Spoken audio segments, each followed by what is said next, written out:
சாய்ராம். சாய் சொந்தங்களுக்கு ஒரு நற்செய்தி. பிரார்த்தனை என்றாலே அது யார் செய்தாலும் கைகூடும். அதுவும் சாயை நினைத்து செய்யும் போது சத்தியமாய் கைகூடும். அது மட்டுமா, இன்று நமது சாய் சித்தர் சாய்ராம்ஜி அவர்கள் தலைமையில் நடைபெறும் வண்டலூர் வழித்துணை கூட்டு பிரார்த்தனை கோபுரத்தில் செய்யப்படும் பிரார்த்தனைகள் சர்வ சத்தியமாய் கைகூடும்.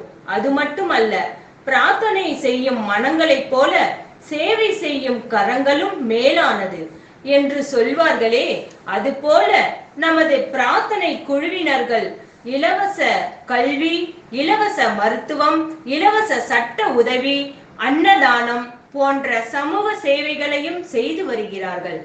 அவ்வகையில் சென்ற ஓரிரு மாதங்களுக்கு முன்பாக இலங்கையில் இருந்து குவைத் நாட்டிற்கு சென்று தனது குடும்ப பொருளாதார உயர்விற்காக தனி ஒரு பெண்ணாக சென்று உழைத்து சேவை செய்த வீட்டில் ஒரு ஆண் செய்த அட்டூழியங்களில் இருந்து தப்புவதற்காக நமது கூட்டு பிரார்த்தனை கோபுரத்தில் அனைவராலும் சாயப்பா என்று அழைக்கப்படும் சாய் சித்தரிடம் சொல்லி அழுத பிறகு குவைத் நாட்டில் உள்ள வேறொரு சாய் பக்தையான தைரியமுள்ள குப்பாயி என்ற சாய் பக்தையிடம் இந்த விவரத்தை சொல்லி அவருடைய உதவி மற்றும் வண்டலூர் வழித்துணை சாய்பாபாவின் அற்புதத்தினால்தான் தான் தப்பி இலங்கைக்கு வந்து சேர்ந்த அற்புதத்தை அவரே சொல்கிறார். ஓ ஜெய் சாய்ராம், ஜெய் சாய்ராம். வண்டலூர் வழித்துணை கோயில் சுவாமிஜி சாய்ராம் அவர்களுக்கு நாங்கள் பேசுகிறோம். அப்பா, நான் இங்கே நல்லா இருக்கேன், உங்கள் பொண்ணு. நான் குவைட்லேருந்து உங்களுக்கு ஃபோன் பண்ணி யூடியூப்பில் உங்கள்கிட்ட நிகழ்ச்சி பார்த்து அதுலேருந்து நான் நம்பர் எடுத்து உங்களுக்கு கால் பண்ணி உங்களுக்கு அந்த பிரச்சனையெல்லாம் நான் சொன்னேன். நான் வந்து ரொம்ப கஷ்டப்பட்டேன். அந்த நேரத்தில் எனக்கு நீங்கள் கூட்டு பிரார்த்தனை செஞ்சு எனக்காக நிறைய பிரார்த்தனைகள் செஞ்சீங்க. அங்கேயும் எனக்கு நல்லது. ரொம்ப கஷ்டப்பட்டேன், ரொம்ப சித்திரவதைப்பட்டேன். அது உங்களுக்கு தெரிஞ்ச விஷயம். இந்த வீடியோ பதிவை நீங்கள் கண்டிப்பாக நிறைய பேருக்கு பார்க்க கொடுக்கணும். ஏன்னா நான் அங்கே பட்ட கஷ்டம், அங்கே நான் பட்ட விஷயங்களை நான் சொல்லணும். அன்று ராமர் துரோபதிக்கு துயில் கொடுத்தார, எனக்கு பாபாவுக்கு ஆதரவாக இருந்து என் மானத்தை காப்பாற்றி இந்த ஸ்ரீலங்காவுக்கு அழைச்சி விட்டு வந்தார். அது என் வாழ்க்கையில் பெரிய மிராக்கிள்ஸ் தான். நான் அதை பார்த்து பாபாவோட டிவோட்டி ஆனேன். பாபாவுக்கு எத்தனை தடவை நான் நன்றி சொன்னாலும் பத்தாது. ஆனாலும் நான் இதை வண்டலூர் வழித்துணை கோயில் பாபா அந்த சுவாமிஜி அவர்களுக்கு தான் அனுப்புகிறேன். பாபாவுக்கு என் மனமார்ந்த நன்றி. அது மட்டும் இல்லாமல் அப்பா என் கரங்களை பிடித்து வழி நடத்தினாருன்னு தான் சொல்லணும். அந்த இடத்துல நான் பட்ட கஷ்டம், ஒரு வருஷமாக ரொம்ப கஷ்டப்பட்டேன். ஏன்னா அது எல்லாமே நான் அவருக்கு சொல்லியிருக்கேன். அந்த வீட்டில் நான் எங்களோட ஒரு வயசான அம்மாவை பார்த்துக்க தான் போயிருந்தேன். நான் ஒரு நேஸாக தான் அங்கே இருந்தேன். அப்படி இருந்தால் அவங்களோட மகன் வந்து ஜெயிலில் இருந்தது எனக்கு தெரியாது. 2 வருஷம் கழித்து அவர் ஜெயிலிருந்து வந்து எனக்கு ரொம்ப தொந்தரவு கொடுக்க ஆரம்பித்தார். அப்போது தான் நான் அவருக்கு ஃபோன் பண்ணி அழுதேன், எனக்கு இந்த மாதிரி பிரச்சனையாக இருக்குன்னு சொல்லி. அது இல்லாமல் குப்பாயின்னு சொல்லி இந்தியா பொண்ணுன்னு இந்த வண்டலூர் வழித்துணை பாபாவோட சுவாமிஜியோட பேசுங்க, அவர் நிச்சயமாக இந்த நிகழ்ச்சியை உங்களுக்கு நல்லது நடக்கிறதுக்கு பாபா கிட்ட கூட்டு பிரார்த்தனை செய்வார் அப்படின்னு சொல்லி சொன்னாங்க. அவங்க பேச்சை கேட்டேன். அந்த சகோதரிக்கு என்னுடைய மனமார்ந்த நன்றிகள். அது மட்டும் இல்லை, இதை பார்க்குற ஒவ்வொரு சகோதரிகளும் பாபாவை பற்றி கொள்ளுங்க. ஏன்னா சாய்பாபா நம்ம கூட இருக்கிறாரு. நம்ம அப்பா நம்மளை வேண்டி அவர்கிட்ட கேட்டுக்கிட்டோம்னா நம்ம கேட்குறது அத்தனையும் அப்பப்போ தாராரு, செய்கிறாரு. என் வாழ்க்கையில் நிறைய மிராக்கிள்ஸ் நடந்துச்சு, இல்லைன்னு சொல்லவே முடியாது. நான் கேட்டது அத்தனையும் கிடைச்சிது. நான் ஸ்ரீலங்கா வந்து எங்கே போக போகிறேன், எப்படி இருக்க போகிறேன், எப்படி வாழ போகிறேன், இதெல்லாம் நான் ரொம்ப கஷ்டமாக அவர்கிட்ட பேசியிருக்கேன். அந்த அளவில் இன்றைக்கி என்னை பெரிய விதமாக மிராக்கிள்ஸ் பண்ணி ஆசீர்வதித்து என்னை இந்த இடத்துல அழைச்சிக்கிட்டு வந்து நல்லபடியாக என் தாய் தகப்பன் கையில் கொண்டாந்து கொடுத்துருக்காரு. அது பெரிய விஷயம் எனக்கு. இது ரொம்ப பெரிய விஷயம். அதனால் வேண்டி இன்றைய வரைக்கும் கூட, நேற்று நைட்டு கூட என் வாழ்க்கையில் மிராக்கிள்ஸ் நடந்தது. ஏன்னா எங்களோட அம்மா வந்து நல்லா சமைச்சு கொடுத்துட்டு எங்களுக்கு சாப்பாடு கொடுத்துட்டு படுத்தாங்க. நைட் ஃபுல்லாக அவங்களுக்கு சரியான மாதிரி உடம்பெல்லாம் வலி, காய்ச்சல் அதிகமாக இருந்தது. என்னாலையும் எலும்பி அந்த நேரத்தில் நான் எலும்பி என்ன செய்ய போகிறேன் அம்மாவுக்கு அப்படின்னு சொல்லி நான் ரொம்ப வேதனைப்பட்டேன். விடிஞ்சா ஞாயிற்றுக்கிழமை இங்கே ஹாஸ்பிட்டல் எல்லாம் மூடியும் இருக்கும், என்னால் கொண்டு போக முடியாது.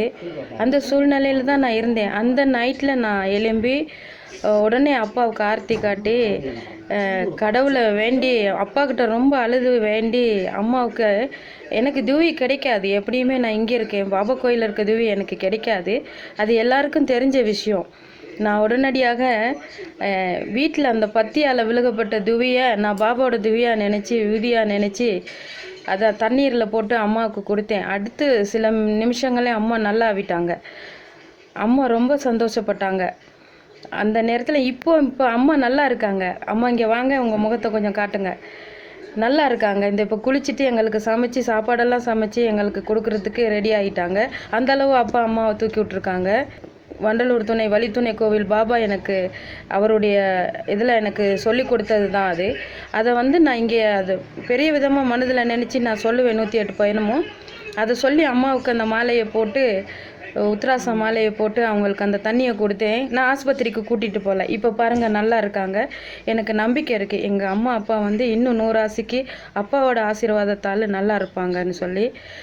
இது எத்தனை தூரம் வண்டலூர் வழித்துணை பாபா பாதத்துக்கு நான் நன்றி சொன்னாலும் பத்தாது, அந்த அளவு என்னை ஆசீர்வதிச்சிருக்காரு. அதுக்கப்புறம் அந்த வீட்டிலேருந்து நான் பாஞ்சி போகிறதுக்கு ரொம்ப கஷ்டப்பட்டேன். நான் வீட்டில் கூட ஒரு துணை இல்லாமல் வெளியே போக மாட்டேன், அந்த மாதிரி ஆள் தான் நான். ஆனால் அப்பாவை நினச்சிக்கிட்டே நான் வீட்டை விட்டு வெளியே போனேன். அடிக்கடி பிட்ட எனக்கு காரு கிடச்சிது. நான் அந்த எம்பேசி தூதரகத்துக்கு போய் சேர்றதுக்கு அப்பா எனக்கு பெருவிதமாக உதவி பண்ணார்.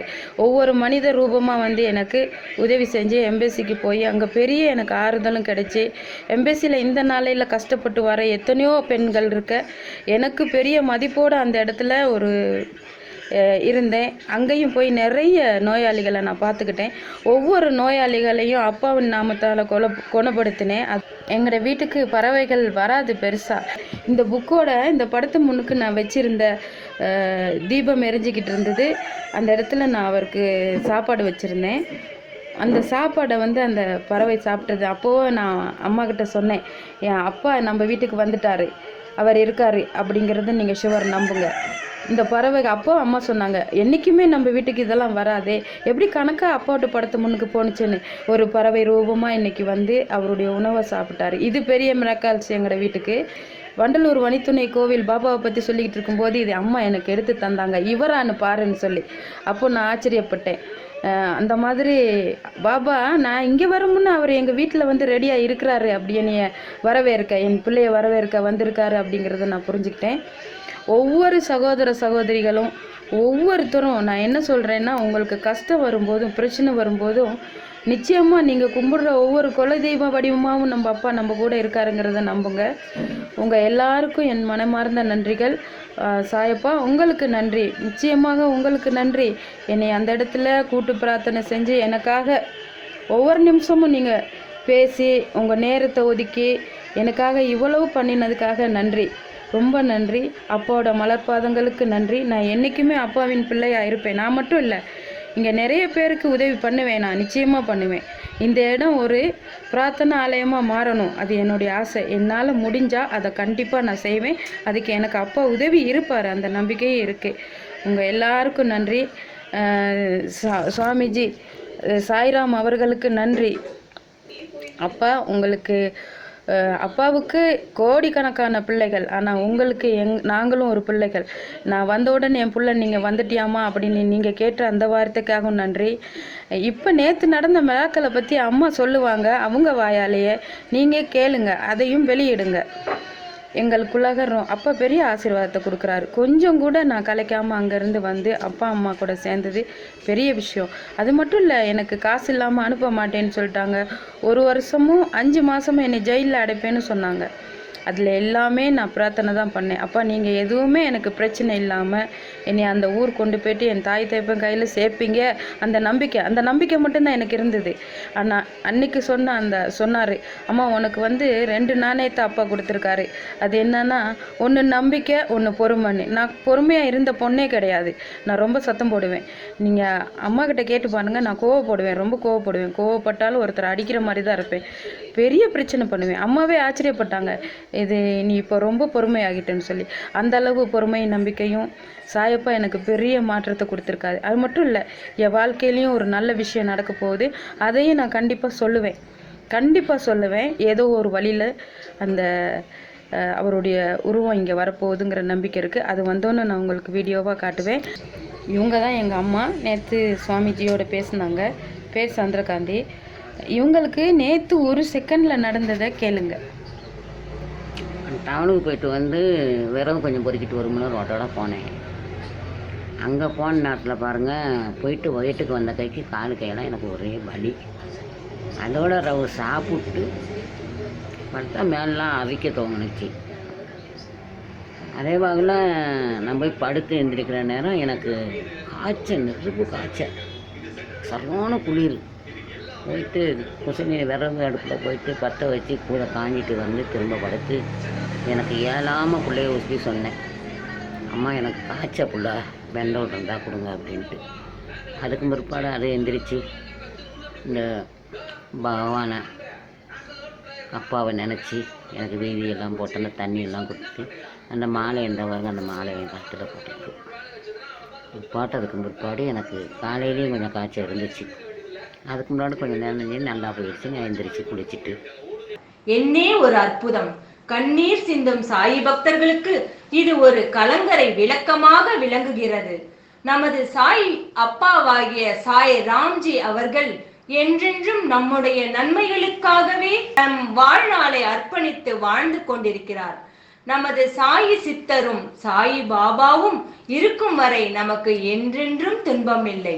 ஜெய் சாய்ராம். சாய் ஓம் சாய் ஓம் சாய் ஓம் சாய் ஓம் சாய் ஓம் சாய் ஓம் சாய் ஓம் சாய் ஓம். அல்லாஹ் மாலிக்.